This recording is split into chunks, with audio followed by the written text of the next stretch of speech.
अस्सलाम वालेकुम, मैं हूं रेहान तारिक और आप देख रहे हैं दस्तक। मुल्क इस वक्त बैरूनी और अंदरूनी खतरात से दो चार है। एक तरफ पाकिस्तान और अफगानिस्तान की सरहद पर तनाव है, दूसरी जानिब अमरीका की पाकिस्तानी मामलात में बढ़ती हुई मुदाखलत है। जबकि मुल्क के अंदरूनी मामलात पर बात की जाए तो इस वक्त 9 मई केसेस में 85 मुजरिमान को मिलिट्री ट्रायल के तहत सजाएं सुनाई जा चुकी हैं। मजीद मुलजिमान को भी सजाएं मिल सकती हैं। वैसे वक्त में आज DGISPR लेफ्टिनेंट जनरल अहमद शरीफ चौधरी ने एक अहम प्रेस कॉन्फ्रेंस की। उन्होंने अपनी प्रेस कॉन्फ्रेंस में सबसे पहले अफगानिस्तान और पाकिस्तान में बढ़ते तनाव और सिक्योरिटी इश्यूज पर बात की, जबकि सहाफ़ियों के सवालात पर DGISPR ने 9 मई के मुलजिमान पर सख्त मौक़िफ़ भी दिया, जिससे यह वाज़ेह हुआ कि पाक फ़ौज किसी सूरत 9 मई के मुलजिमान से रियायत बरतने को तैयार नहीं है।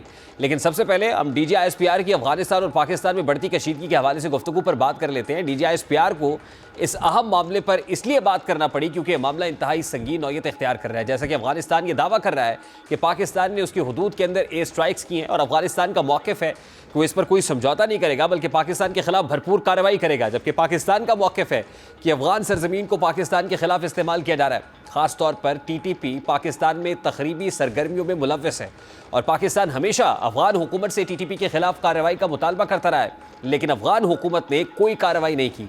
इसलिए पाकिस्तान ने अपने शहरियों को दहशतगर्दी से बचाने के लिए एयर स्ट्राइक्स की हैं। अब अफगानिस्तान में जो दहशतगर्दों के ठिकाने हैं वो ड्यूरेंट लाइन से मुत्तसिल हैं।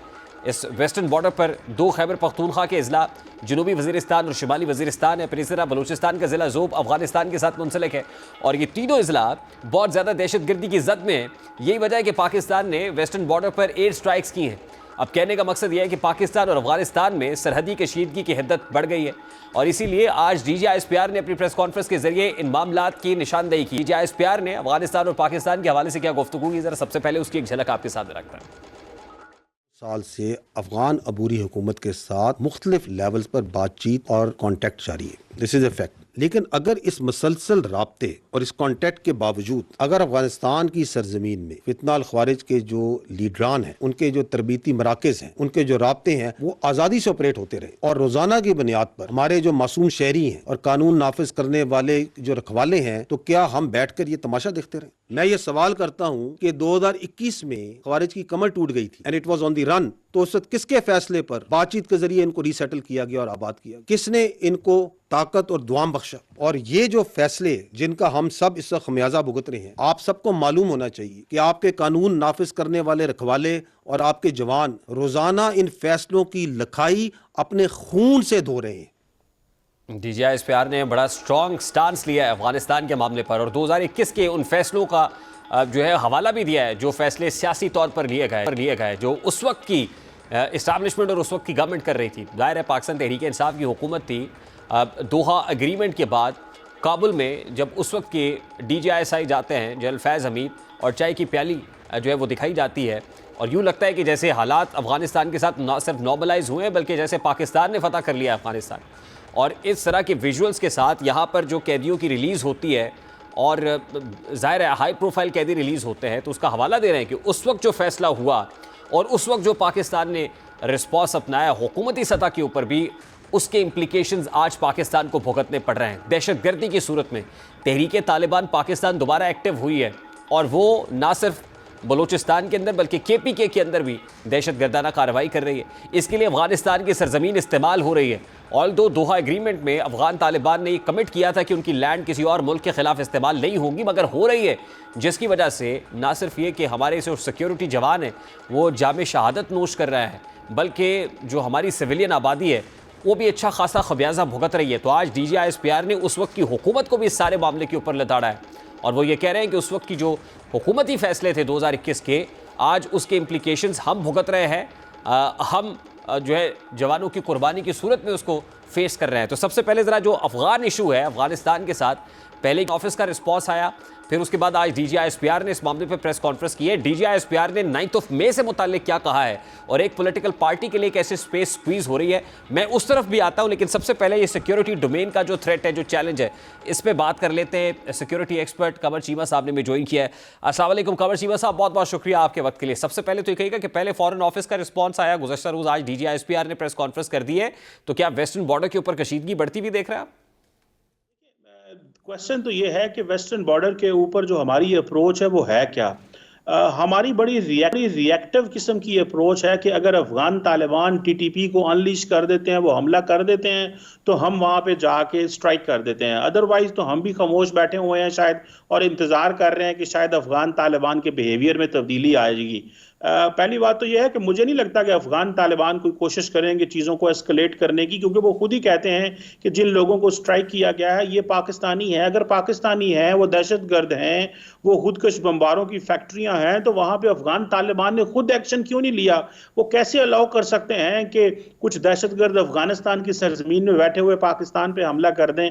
तो मुझे ऐसे लगता है कि असल में पाकिस्तान को थोड़ा सा ऑफेंसिव होने की जरूरत है, और उसमें प्रियम्प्ट करने की जरूरत है इससे पहले कि हमला हो, और हमें अपनी जो एयर सर्वेलेंस है उसको बढ़ाने की जरूरत है।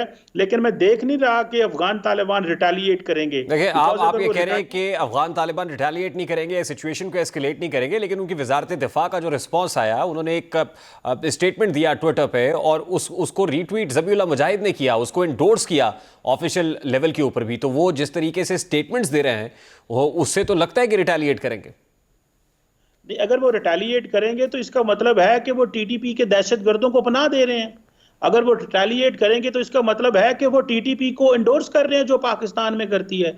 अगर वो उनके ठिकानों को या उन लोगों को वहां से डिस्प्लेस नहीं कर सकते, उनको वहां से उन्होंने रिमूव नहीं किया, और वो ये अलाउ करते हैं कि वो पाकिस्तान पे हमला करें, तो फिर तो ये मसला इंटरनेशनल इशू बन जाएगा। ये तो ऐसे ही है कि आप एक दहशतगर्द ग्रुप जो है उसको आपने अलाउ भी किया है ऑपरेट करने पे, फिर अगर उसके खिलाफ कार्रवाई हुई है तो आप दूसरे मुल्क के साथ लड़ाई। लेकिन जीवा साहब, वो ये कह रहे हैं ना कि हमारी टेरिटोरियल इंटीग्रिटी को चैलेंज किया है पाकिस्तान ने, ये ब्रीच है, ये सिक्योरिटी ब्रीच है कि जो हमारी फजाई हुदूद है उनको उनमें इंटरवीन किया है, और हमारे एक सूबे के ऊपर जो फायरिंग की है, जो एयर स्ट्राइक्स है वो की है। देखिए, सवाल ये पैदा होता है कि क्या दोहा एग्रीमेंट के तहत अफगानिस्तान ने ये वादा नहीं किया हुआ, ये अहद नहीं किया हुआ कि उनकी सरजमीन जो है वो दहशतगर्द इस्तेमाल नहीं करेंगे और मुल्कों के खिलाफ? तो क्या ये फर्स्ट ब्रीच तो अफगान तालिबान की तरफ से हुई है? तो क्या जब वो उसको ऑनर नहीं कर रहे और वो वहां पे बैठ के अफगान तालिबान जो टीटीपी है या बाकी जो दहशतगर्द ग्रुप है ऑपरेट कर रहे हैं, तो पाकिस्तान के पास तो कोई चॉइस नहीं रह जाती, हमें तो अपनी लैंड को प्रोटेक्ट करना है। तो जब वो अपना वादा पूरा नहीं कर रहे इंटरनेशनल कम्युनिटी के साथ, पाकिस्तान के साथ, अमेरिका के साथ, तो हम अपने मुल्क का दिफा करने के लिए ये हक नहीं रखते?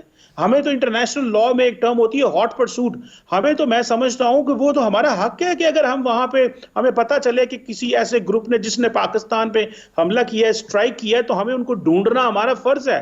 और हम तो बड़ा, देखिए, ये बात आपकी दुरुस्त है कि पाकिस्तान के पास अपनी एक जस्टिफिकेशन मौजूद है और जस्टिफाइड किस्म का रिस्पॉन्स है कि हम नॉर्थ और साउथ वजीरिस्तान के अंदर जो कुछ देख रहे हैं, फिर बलूचिस्तान में ज़ोब में जो कुछ देख रहे हैं, तो हम तो लाशें उठा रहे हैं। लेकिन इस सारे मामले पे, जैसे आपने कहा कि दोहा एग्रीमेंट था, तो फिर अमेरिका का इस पे क्या रिस्पॉन्स होगा, या how US will respond to it? क्या वो खामोश रहेगा या फिर वो भी इंटरवीन करेगा इस सारे मामले के अंदर? क्योंकि अल्टीमेटली तो ये सिर्फ पाकिस्तान और अफगानिस्तान वाला जो टेंशन है वो नहीं रहेंगी ना, फिर जो इंटरनेशनल एग्रीमेंट है उसमें यूएस एक बहुत बड़ा स्टेक होल्डर है। देखिए, ये आपकी बात सही है, मुझे समझ नहीं आ रही कि पाकिस्तान की तरफ से, अमेरिकन से ये बात क्यों नहीं की जा रही। जो इसहाक डार है, उन्होंने क्यों कभी secretary of state Antony Blinken से अपने टेन्योर में अफगानिस्तान के ऊपर एक मीनिंगफुल कन्वर्सेशन नहीं की? अगर सिक्योरिटी लेवल पे, मिलिट्री लेवल पे डिस्कशंस हो रही हैं, तो इसको डिप्लोमेटिक लेवल पे हमने कहां पे रखा है? मुझे लगता है कि हमारी जो फॉरेन ऑफिस है या हमारी जो सरकार है, वो तो कभी इस इशू पे खुल के बोली नहीं है। मुझे बताएं ना, कब लास्ट टाइम आपके फॉरेन मिनिस्टर ने इंटरनेशनल कम्युनिटी से इस इशू को डिस्कस किया था?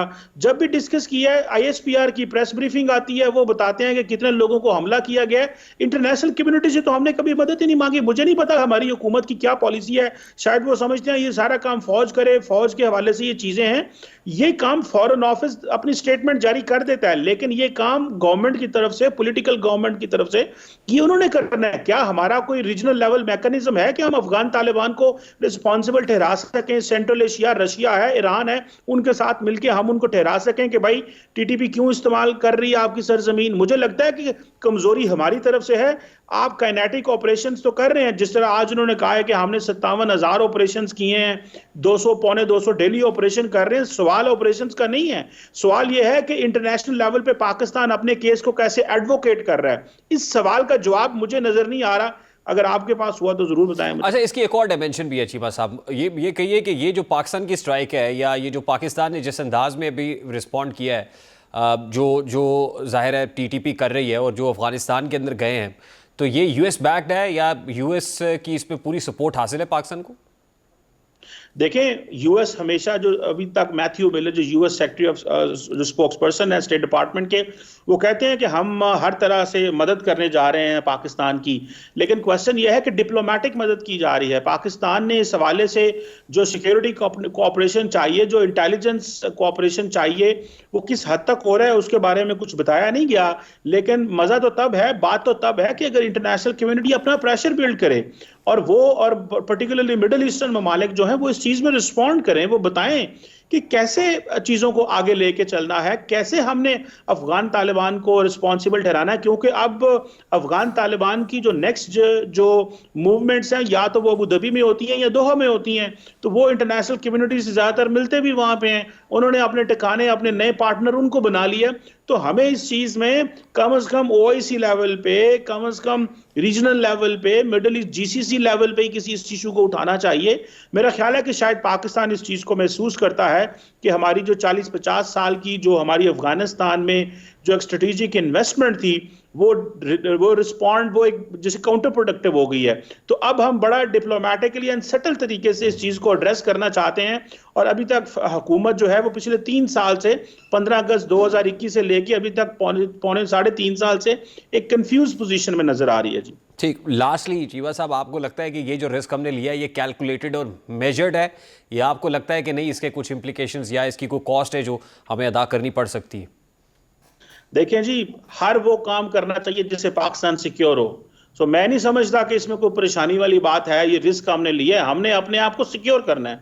और सिक्योर करने के लिए अगर आपको मजीद ऐसे हमले करने पड़ते हैं जिससे उन ग्रुप्स को खत्म किया जा सके, वहां जहां पे बैठ के प्लानिंग हो रही हो कि पाकिस्तान की रियासत पे हमला करना है, तो ये रिस्क वाली कोई बात नहीं है, ये प्रोटेक्शन वाली बात है। सो अपने आप को, पाकिस्तान को प्रोटेक्ट करने के लिए हर वो काम करना चाहिए जिससे जिससे एटलीस्ट हमारा जो थ्रेट्स हैं वो हमारे लिए कम हो और हम अफगानिस्तान के बिहेवियर को चेंज कर सकें।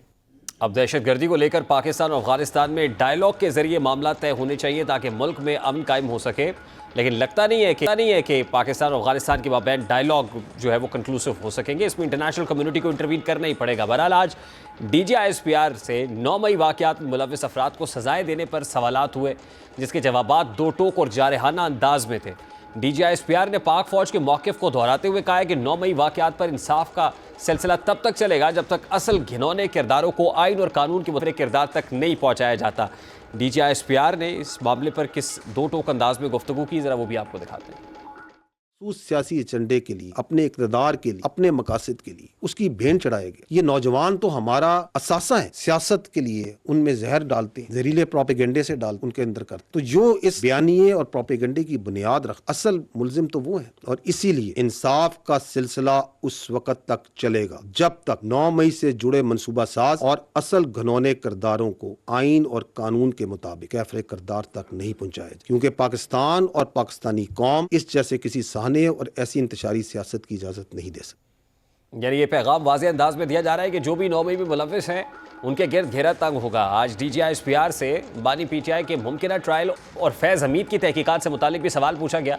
उनका इस हवाले से क्या कहना था, जरा वो भी आपको दिखाते हैं। पीछे एक मरबूत मनसूबाबंदी थी, एक मरबूत साजिश थी। जो लोग भी उस मनसूबाबंदी और साजिश में मुलव्विस थे उनको आइन और कानून के मुताबिक कैफरे किरदार तक पहुंचाना जरूरी है। और हमें यह मालूम होना चाहिए कि हर फौजी अफसर के लिए सिर्फ रियासत पाकिस्तान और अफवाज पाकिस्तान मुकद्दम है। पाकिस्तान की फौज किसी एक खास सियासी पार्टी, नजरिए या सोच की ना मुखालिफ है ना हमायती है। और कोई भी ऑफिसर अगर सियासत को रियासत पर मुकद्दम रखेगा तो उसे उसका जवाब देना पड़ेगा। अब DGISPR इशारों में बहुत कुछ कह रहा है और उनका इशारा एक मखसूस सियासी जमात और उसके बानी की तरफ है। यानी अगर बानी PTI का 9 मई मुलव्विस होने का जुर्म साबित हो जाता है तो फिर उनका भी मिलिट्री ट्रायल ही किया जाएगा। और पाक फौज इस बात का इंदिया भी दे रही है। सिर्फ ये नहीं, पाक फौज में 9 मई वाक़े में मुलव्विस अफराद को सजाएं देने के मनफी प्रोपेगेंडे पर भी गम और गुस्सा पाया जाता है। लेफ्टिनेंट जनरल अहमद शरीफ चौधरी कहते हैं कि यह बयानिया बनाया गया कि इंतशारी पाक फौज ने प्लांट किए। अगर वो फौज ने प्लांट किए थे तो अब उन्हें सजाएं मिल रही हैं, तो फिर रोना किस बात का है। दर हकीकत ये लोग इक़्तिदार की हवा मुनाफिकत और गरीब की आखिरी जो फरीब की हदें उनको क्रॉस कर रहे हैं।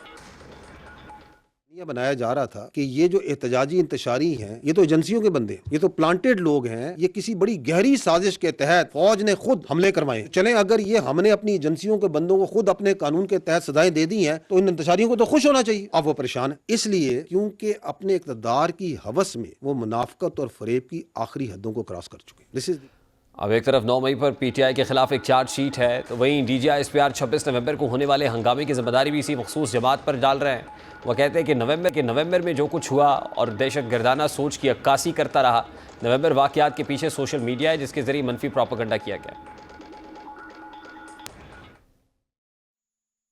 देखिए, ये जो मखसूस सियासी जमात की तरफ से की गई ये जो नवंबर साजिश है, इसके पीछे जो सोच है वो सियासी दहशतगर्दी की। अगर आप कीलों से लगे डंडे लेकर, आतिशी असला लेकर, टीयर गैस शेल लेकर धावा बोलते हैं, पुलिस और रेंजर्स पर हमले करते हैं, उनको शहीद करते हैं, तो ये सियासी एहतजाज नहीं, ये सियासी दहशतगर्दी है और इसको कोई कानून इसकी इजाजत नहीं देता। अगर आप इस पर गौर करें तो इसका जो सबसे बड़ा इनेबलर है वो फेक न्यूज और झूठा प्रोपेगेंडा करने की सलाहियत, जो कि इसके मंसूबा साजों को, सहूलतकारों को ये एतमाद देता है वो कुछ भी बेच सकते हैं। और इसके पीछे वो एक सोशल मीडिया है, उसको चलाने वाले, and that is why we can safely say कि ये जो इंतशारी सियासत है, इसका कंट्रोल मुल्क में मौजूद, अंदरूने मुल्क मौजूद सियासी लीडरान के पास, बल्कि मुल्क से बाहर चलने वाले सोशल मीडिया के पास। अब एक गुस्सा है, एक एग्रेशन है और किसके ख़िलाफ़ है वो सब खासा एविडेंट है। अब एक पॉलिटिकल पार्टी की बात की गई है, नवंबर की बात हो या 9 मई की बात हो, अब उस पॉलिटिकल पार्टी का इस प्रेस कॉन्फ्रेंस के बाद क्या स्टांस है और फिर जो मुज़ाकरात कर रहे हैं, इंगेज कर रहे हैं, in the middle of those negotiations ये प्रेस कॉन्फ्रेंस का आ जाना, क्या ये प्रोडक्टिव होगा या काउंटर प्रोडक्टिव होगा, मुज़ाकरात का क्या बनेगा, इस सारे मामले पर पाकिस्तान तहरीक इंसाफ से बात करेंगे। मुझे एक ब्रेक लेनी, लेकिन ब्रेक पर जाने से पहले मैं उमर अयूब साहब का शॉट आपको दिखाना चाहता हूं, जो स्टेटमेंट उन्होंने इस प्रेस कॉन्फ्रेंस के बाद दिया है, तो वो दिखाते हैं, उसके बाद ब्रेक लेते हैं। आपकी कौमी असम्बली, सेनेट, आपकी मरकजी हुकूमत, आपकी सूबाई असम्बली, सूबाई हुकूमतें, आपके वो इदारे जो टैक्स नाफिज करती हैं, ये सब के सब जो हैं ये आपके मतलब रियासत का हिस्सा है। मिलिट्री और ये बाकी इदारे वो रियासत के नीचे औजार हैं, सो लिहाजा वो सारे के सारे इदारे जो हैं वो जुडिशल मतलब जुडिशरी का फंक्शन नहीं अदा कर सकते, और ये सब के सब सिविलियन का ट्रायल सिविलियन अदालतों में होने चाहिए।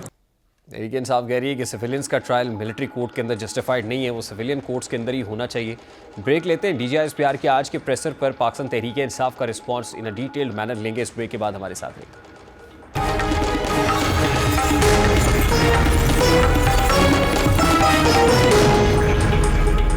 इस वक्त पाकिस्तान तहरीक इंसाफ के रहनुमा बैरिस्टर उबैर खान न्याजी साहब हमारे साथ मौजूद है। अस्सलाम वालेकुम न्याजी साहब, बहुत बहुत शुक्रिया आपके वक्त के लिए। सर, आज DGISPR की भारी भरकम प्रेस कॉन्फ्रेंस, और जाहिर है आज का मौजू ही DGISPR की प्रेस कॉन्फ्रेंस है, तो इस प्रेस कॉन्फ्रेंस ने कुछ 14 तबक रोशन कर दिए तहरीक इंसाफ के। How will you respond to it? PTI इसको कैसे देख रही है? खासी जारहाना थी, और एक मखसूस जमात की जब बात होती है 9 मई की और नवंबर की, तो उसमें ज़ाहिर है ये राज तो अब कोई राज नहीं, सब अहले गुलिस्तान जान गए कि वो कौन है। तो इशारों के नाम में बहुत सारी बातें हो गई हैं, तो कैसा महसूस कर रही है आज PTI? देखिए, ये आज साल की 5वीं प्रेस कॉन्फ्रेंस थी, ठीक है, और 5वीं का भी वही लबो लहजा था जो पहली 4 का था, तो उसमें कोई फ़र्क नहीं, मगर साथ ही साथ तहरीक इंसाफ के मौक़िफ़ में भी कोई फ़र्क नहीं।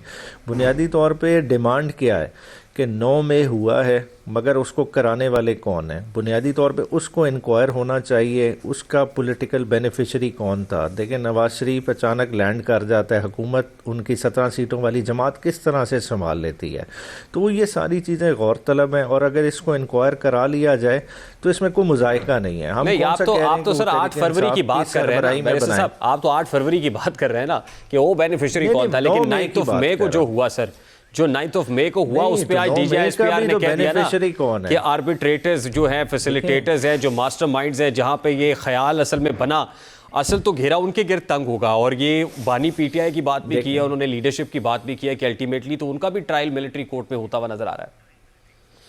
देखिए, 9 अप्रैल को खान साहब की गवर्नमेंट गई थी, उसका बेनिफिशरी कौन था? 9 मई हुआ, तहरीक इंसाफ के वर्कर्स जेल गए। आज तक फौजी अदालतों में अगर सजाएं मिली हैं, तहरीक इंसाफ के वर्कर्स को मिली हैं। लोग जो उस दिन शहीद हुए 9 मई को, तहरीक इंसाफ से हुए, अपनी वजह से हुए ना, फिर उसके बाद जो 9 फरवरी का इलेक्शन हुआ, नहीं देखिए, सिविल प्रोटेस्ट को आप इक्वेट कर रहे हैं और तरह से। देखें, प्रोटेस्ट सारी दुनिया में होते हैं, ठीक है, मगर है कि प्रोटेस्ट की लाइन क्रॉस नहीं होनी चाहिए। अगर लाइन क्रॉस होती है, अगर किसी ने की है, उस चीज़ की तहकीकात होनी चाहिए। अगर किसी ने उसको फैसिलिटेट किया है, किसी ने जो है ना ब्लैक स्वान इवेंट कराने की कोशिश की है, तो वो चीज़ इंक्वायर होना चाहिए। उस चीज़ को आप हशअप नहीं कर सकते अंडर द कारपेट। तो आप खुद ही इल्जाम लगाएं, खुद ही उसका फैसला करें, ये कैसे हो सकता है? अपने लोगों का भी वो कहते हैं कि फील्ड जनरल कोर्ट मार्शल हमने किया है। अगर आप कहते हैं ना कि इदारे के अंदर लोग शामिल थे, वो कहते हैं हमने तो किया है, तो फिर आप इसको भी अप्रिशिएट करें। देखें, बात है, आप कह रहे हैं अदालतें बनी हुई है ना, आपको कॉन्स्टिट्यूशन के तालिब इल्म है सारे, ठीक है, मीडिया कवर करते हैं। आर्टिकल 175 क्या कहता है? अदालतें किस तरह मार्ज़े वजूद में आती हैं। अगर मेरे घर पे हमला हो, मैं खुद अदालत लगा लूँगा। अगर आइन पे हमला हो, ये आइनी इदारा है पार्लियामान, उस पर हमला हो, तो क्या स्पीकर नेशनल असम्बली अदालत लगा लेगा? अदालतें बनी हुई हैं आइन के तहत, उन्हीं अदालतों ने डिस्पेंस विद जस्टिस। बैरिस्टर साहब, आप तो खुद लीगल फ्रेटर्निटी से हैं सर। ये कोर्ट ने तो कहा, ये अब आईनी बेंच का डिसीजन था कि इन 85 लोगों का फैसला दे, फैसला आ गया, और अब आप इस पे enlighten me if I am wrong कि ये आप सुप्रीम कोर्ट में अल्टीमेट अपील कर सकते हैं इसके ऊपर या नहीं कर सकते।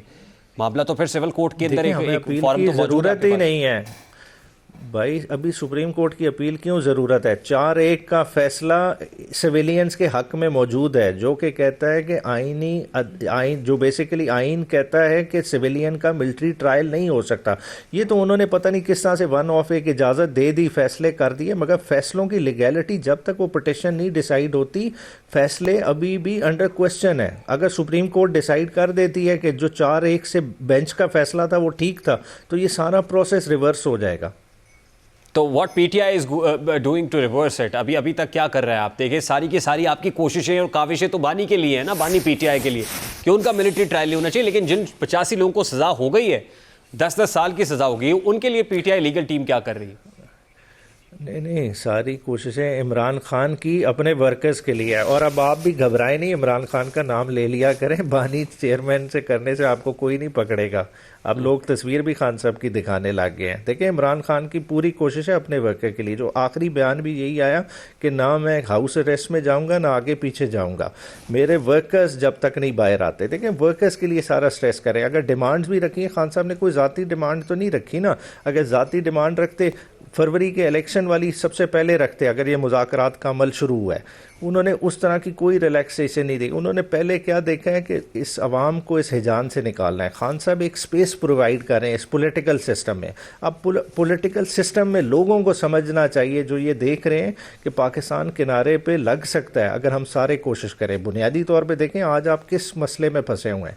आप जितना इल्ज़ाम देते रहे खान साहब को, अब फरवरी में 3 साल हो जाएंगे हुकूमत से बाहर हैं, आपके पास हर मसले का जवाब यही है कि 9 में। बुनियादी तौर पर देखें कि जो मईशत ख़राब हुई है, क्या इमरान खान ने की है? 3 साल से आप नहीं संभाल सके। बाकी जो ह्यूमन राइट्स वायलेशन हुए, क्या इमरान खान ने की है? मतलब लोग जो फ्लाइट ऑफ कैपिटल हो रहा है, क्या वो इमरान खान मान रहे हैं कि मुल्क दिवालिया होने से इस हुकूमत ने बचा लिया? अभी कल ही का स्टेटमेंट है। बैरिस्टर साहब, सवाल ये नहीं है सर, सवाल ये है कि आज जो टेम्परेचर आपने महसूस किया है, जो लबो लहजा महसूस किया है, आपको लगता है कि किसी जगह पाकिस्तान तहरीक इंसाफ के लिए स्पेस पैदा हो सकती है? कोई गुंजाइश है पीटीआई के लिए सिस्टम के अंदर इस वक्त? देखिए, पीटीआई देखें सिस्टम से बाहर ही नहीं है। बुनियादी तौर पे देखें, जितनी मैसिव सपोर्ट है, देखें अब लोगों की पल्स लें ना, कि 8 फरवरी के इलेक्शन के बाद आज भी लोगों ने तहरीक इंसाफ या इमरान खान की कॉज को अबेंडन नहीं किया, तमाम तर मुश्किलात के बावजूद। आज भी वोटर बेस का रुझान उसी तरफ है। देखें, आज नवाज शरीफ को कहते हैं हल्का अपना इंतखाब कर ले, मुकाबले में इमरान खान को खड़ा कर देते। जिस चॉइस के हल्के में आना है, आपको मकबूलियत का पता चल जाएगा। वो पॉपुलर वेव है ना सर, वो भी किसी वजह से है, और जाहिर है जो पॉपुलिस्ट होता है वो तो सूट करता है उसको ये सारी सिचुएशन, और उसमें पॉपुलर वेव बनती है। मैं उससे तो उसका तो डिनाइल ही कोई नहीं है, उससे कोई डिसएग्री नहीं कर सकता। सवाल मेरा ये है सर कि आज पीटीआई 31 जनवरी तक की डेडलाइन देके, जो कट ऑफ डेट है आपने कल अनाउंस कर दी कि ये है, इस प्रेस कॉन्फ्रेंस के बाद आप उसी मौक़िफ़ के ऊपर खड़े हुए हैं?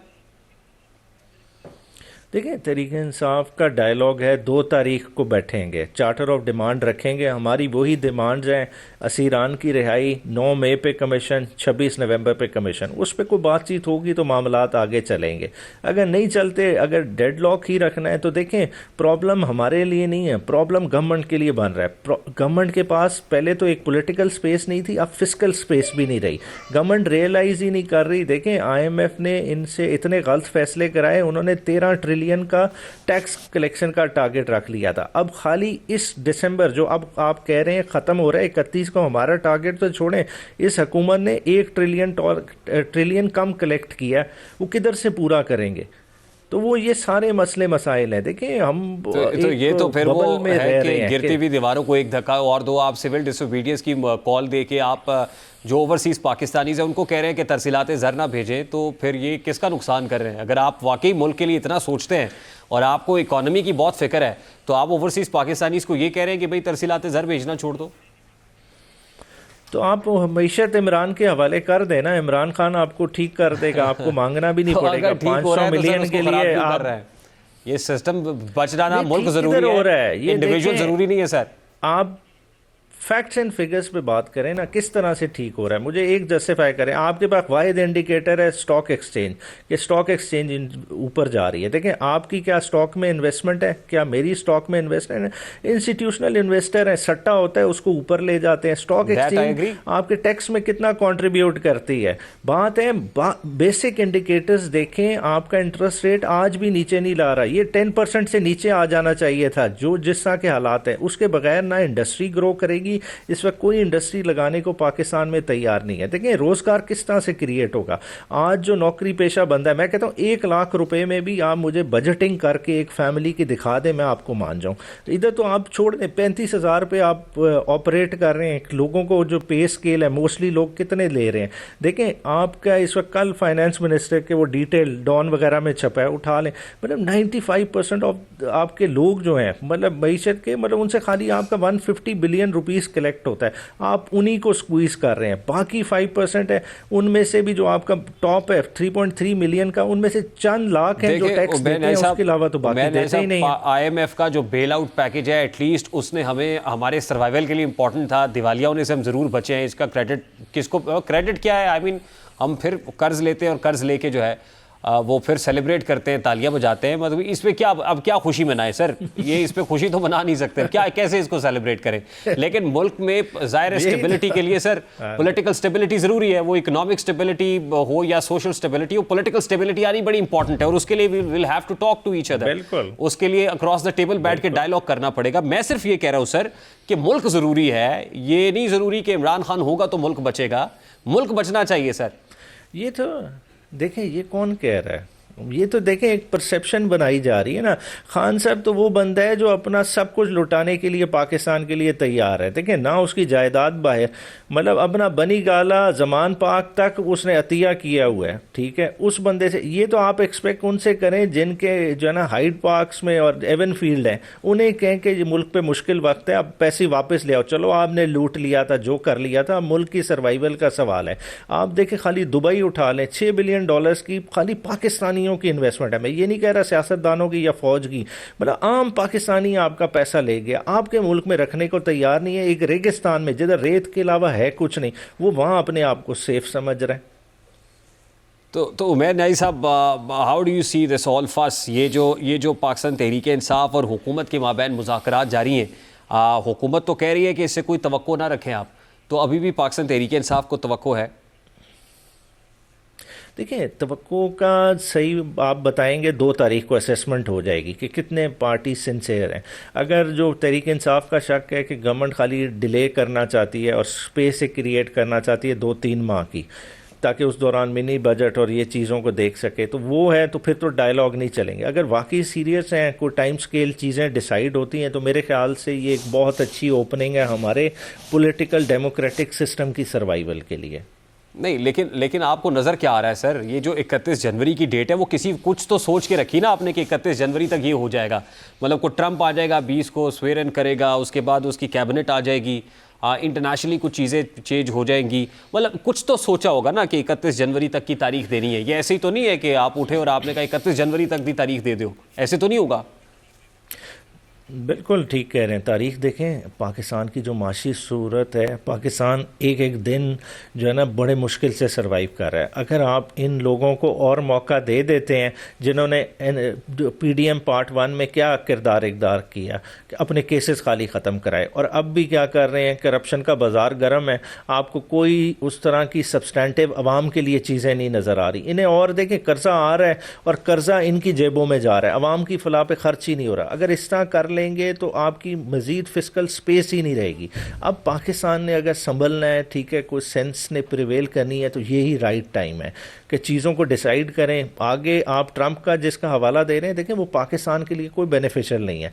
ट्रंप ने करनी है पॉलिटिक्स अपनी मुल्क की अपनी इंपॉर्टेंस देके, उसे पाकिस्तान से प्यार नहीं है, पाकिस्तान से हमने और आपने प्यार करना है, और उसके लिए ज़रूरी ये है कि अपने डिफरेंसेस ख़त्म करके इकोनॉमिक फ्रंट पे सर जोड़ें। और इकोनॉमी देखें, जो सीधा करेगा वो आपका बिजनेसमैन सीधा करेगा, और बिजनेसमैन तब सीधा करेगा जब इस मुल्क में रूल ऑफ लॉ होगा, जब वो सिक्योर फील करेगा, जब उसे ये नहीं होगा कि जी वो कराची की सड़क से उठाया जाएगा और वो अल्टीमेटली अपना बिजनेस जो है ना दुबई से जो है ना ऑपरेट करे।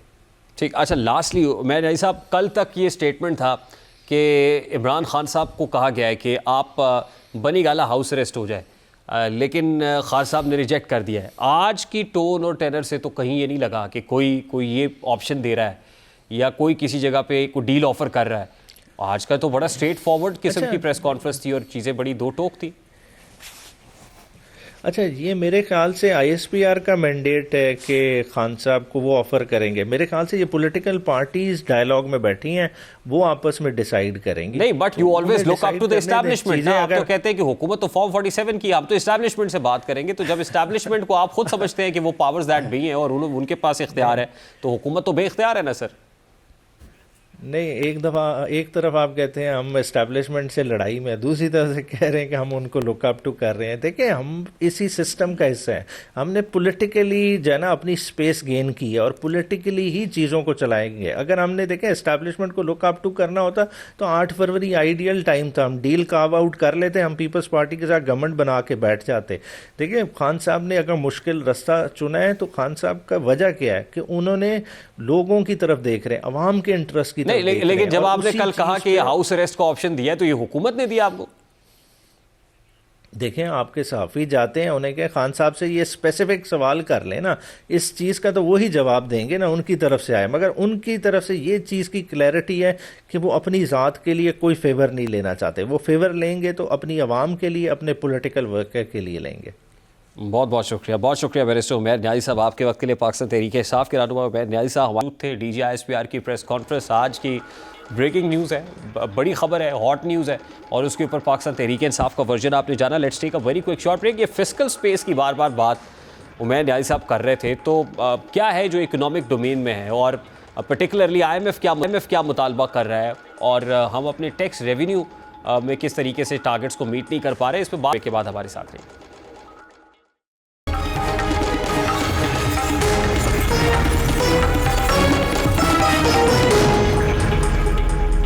जैसे जैसे वक्त गुजर रहा है, वैसे वैसे अमेरिका की जानिब से पाकिस्तान के मामलात में मुदाखलत बढ़ती चली जा रही है। पहले डोनाल्ड ट्रंप के एलची की जानिब से बानी PTI के हक में बेपनाह ट्वीट्स की गई, और अमेरिकी सेनेटर्स की जानिब से भी ना सिर्फ बानी PTI की रिहाई का मुतालबा किया जा रहा है, बल्कि मुतालबा पूरा ना होने की सूरत में अमेरिका से पाकिस्तान पर माशी पाबंदियाँ लगाने की बात भी की जा रही है। अब जाहिर है पाकिस्तान की मईशत कर्ज़ों पर चल रही है और IMF पाकिस्तान को कर्ज देता है, और यही वजह है कि पाकिस्तान के इस कमज़ोर पॉइंट पर अमरीकी हुक्काम हिट करने की कोशिश कर रहे हैं। और सबसे बढ़कर बानी PTI जो मईशत के मुस्तहकम होने का एतराफ़ तो कर रहे हैं, लेकिन साथ ही उनकी जमात की भी अमरीका के जो ज़ोर बाजू हुकूमत को ख़बरदार कर रही है कि अगर बानी PTI को रिहा ना किया गया तो अमरीका पाकिस्तान का GSP+ स्टेटस भी छीन सकता है। जैसा कि अमरीकी सेनेटर टिम रिचर्ड कहते हैं कि अगर पाकिस्तान बानी PTI की रिहाई के बारे में कुछ नहीं करता तो अमरीकान पर इक़्तिसादी पाबंदियाँ लगा देनी चाहिए। अमेरिका अपने इस मुतालबे को पाकिस्तान पर ज़बरदस्ती मुसल्लत कर रहा है और देखा जाए तो अमेरिका का रवैया धमकी भरा है। ज़ाहिर है अमरीकी हुक्काम डोनाल्ड ट्रंप की मर्ज़ी के बगैर तो कोई बयान नहीं दे सकते। इसका मतलब ये हुआ कि डोनाल्ड ट्रंप भी बानी पीटीआई की रिहाई चाहते हैं और इस हवाले से अमेरिका में मुकीम पीटीआई रहनुमा आतिफ खान कहते हैं कि डोनाल्ड ट्रंप बानी पीटीआई की रिहाई के हवाले से बार बार सवाल पूछ रहे हैं। अगर हुकूमत ने बानी पीटीआई नहीं किया तो पाकिस्तान को इसके संगीन माशी नताइज भुगतना पड़ सकता है। तहरीक इंसाफ मुल्क की जमात है, लेकिन वो अब अपने मफाद की खातिर अमरीकी मुदाखलत को खुशायद करार दे रही है, जबकि यही तहरीक इंसाफ माजी में अमरीकी मुदाखलत पर साइफर लहराती दिखाई दी, लेकिन अब कल का दुश्मन पीटीआई के लिए आज का दोस्त बन गया है। अब सवाल ये है कि अगर हुकूमत बानी पीटीआई को रिहा नहीं करती तो अमेरिका और पाकिस्तान की कशीदगी बढ़ सकती है, तो इसके इम्कानात तो मौजूद हैं। ट्रंप इंतज़ामिया मौजूदा हुकूमत की पॉलिसी से भी ज़्यादा खुश नहीं है, इसीलिए मुमकिन है कि आने वाले वक्त में मौजूदा हुकूमत और अमेरिका में तनाव की कैफियत बढ़ जाए और ये भी मुमकिन है कि अगर बानी पीटीआई को रिहा नहीं किया गया तो फिर अमेरिका हुकूमत को टफ टाइम देना शुरू कर दे। यानी बैरूनी दबाव बढ़ रहा है और अब ये दबाव हुकूमत और मुक़्तदरा दोनों महसूस कर रहे हैं। यही वजह है कि मुक़्तदरा चाहती है कि ये मामला जो है वो सेटल होने चाहिए और as early as possible settle होने चाहिए। इकॉनमी एक बहुत बड़ा फैक्टर है और ये फैक्टर इन कर रहा है। अब एक ब्रेक लेंगे, ब्रेक के बाद वापस आएंगे, गुफ्तगू को हमारे साथ लेंगे।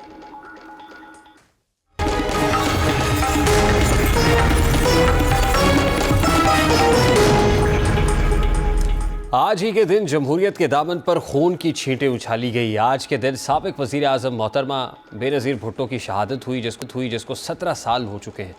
27 दिसंबर 2007 की शाम थी जब बेनज़ीर भुट्टो लियाकत बाग रावलपिंडी में जलसे से खिताब करके वापस रवाना हुई तो पहले गोली चली, फिर धमाका हुआ और हंसती मुस्कुराती बेनज़ीर भुट्टो सफ़र आखरत पर रवाना हो गई।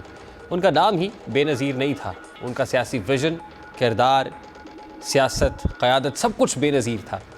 मोहतरमा जब बोलती थी तो बड़े बड़े मुखालिफिन उनकी दलीलों के आगे लाजवाब हो जाते थे, मगर उनके दुश्मनों ने दलील की बजाय गोली से पाकिस्तान की इस अजीम रहनुमा आलम इस्लाम की पहली खातून वज़ीर आज़म की आवाज़ को हमेशा हमेशा के लिए खामोश कर दिया।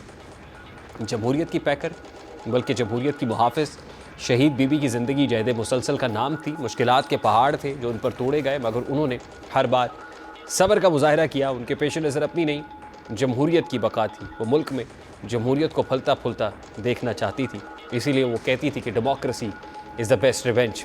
वो अपनी आवाम से बेइंतहा प्यार करती थी, इसीलिए अपनी आवाम के लिए वो अपनी दी गई इन अनगिनत कुर्बानियों को हकीर ख्याल करती थी।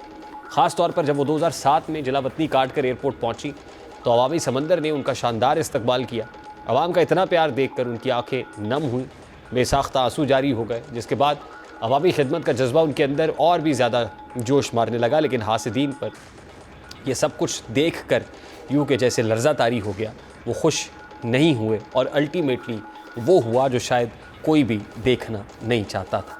आज मोहतरमा शहीद बेनज़ीर भुट्टो की बरसी है और इस मौके पर बड़ी खुदाबख्श में एक तकरीब भी हुई, जहां chairman Peoples Party Bilawal Bhutto Zardari और शरीक चेयरमैन पाकिस्तान पीपल्स पार्टी सदर पाकिस्तान आसिफ ज़रदारी ने भी खिताब किया और मोहतरमा की इन कुर्बानियों को उजागर किया। प्रोग्राम का वक्त अपने इख्तिताम से मुलाकात होगी। अपना रखिए ख्याल। अल्लाह हाफ़िज़।